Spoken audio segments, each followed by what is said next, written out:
ሰላም አለይኩም ወራህመቱላሂ ወበረካቱ። ውድ ተከታዮቻችን ያላችሁበት የአላህ ሰላም እዝነት ከእናንተ ጋር ነው እያልኳችሁ፣ እስቲ አንድ ጥያቄ ልጠይቃችሁ። የሰው ልጅ ሁላችንም አብዛኞቻችን ስለ ዱንያ የምንፈልጋትን ነገር ብዙ ነገሮችን ስንፈልግ ግማሾቻችን ሀገር አቋርጠን እንጥናል፣ ግማሾቻችን ደግሞ ባለንበት ቀንና ማታ ስለዛችን ነገር እያሰበን እንቸገራለን። ስለዚህ እስቲ የአላህ ሱብሓነሁ ወተዓላ ህግ ቁርአንን ምን ያህል ተማሩ፣ ምን ያህል ስለፋን? አላህ ሱብሓነሁ ወተዓላ ምን ይለናል ቁርአን ውስጥ?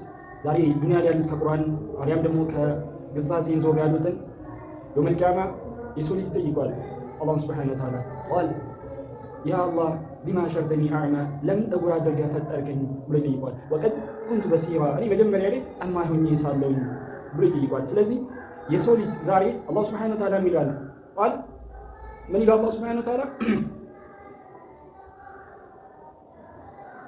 አላህ ሱብሓነሁ ወተዓላ ምን ይላል?